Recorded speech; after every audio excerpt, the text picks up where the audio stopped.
From Plato to The Good Place, literature has been obsessing over the idea of a perfect city for ages, and will do so for ages to come.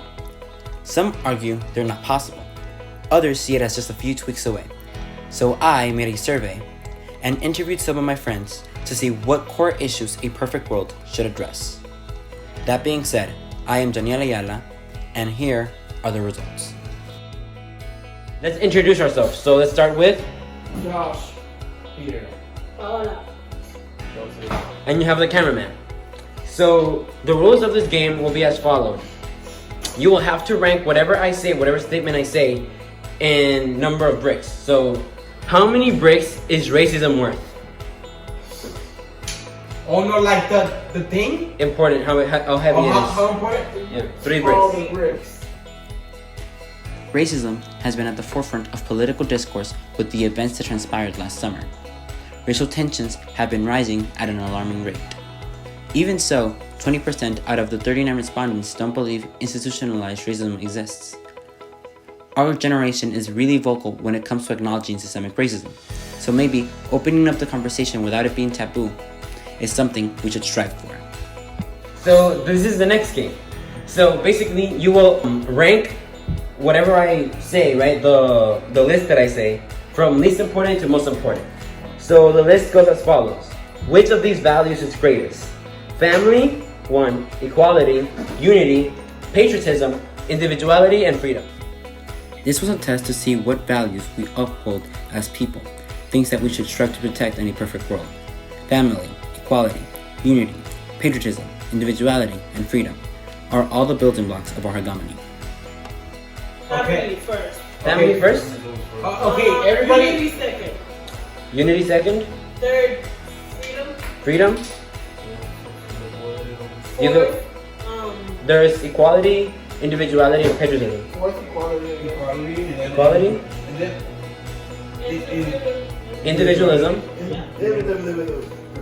yes, that. and then Usually, we attribute these as American values. However, when asked, all of the options got a vote in except patriotism.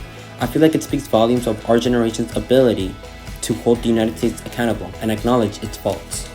now, say if you are pro or anti the following issues, right? So first off, gun, pro or anti? Pro. Pro. Now, choice. Are you pro-choice or anti-choice when it comes to abortion? Anti. Moving on, LGBTQ rights. Anti. Okay, well, these were very definitive answers. Please take what they said with a grain of salt.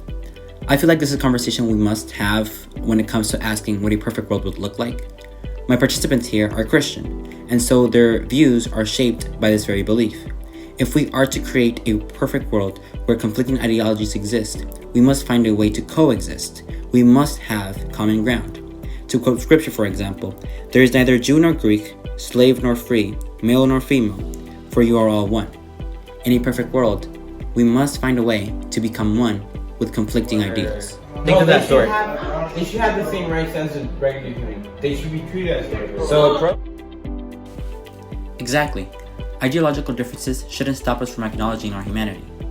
Ideally, we would all respect each other regardless of our ideas and beliefs. Now, the government is divided into red and blue, right? And then there's some people that are in between. So my question to you guys is, where do you identify? In the center. It's really hard to I think we can all agree to that, with 38 out of 39 respondents agreeing to a problem with the political divide in our country. I don't really know what I am. That's okay. We all exist in flux. To create a perfect world, we have to let each other reach our own little utopia.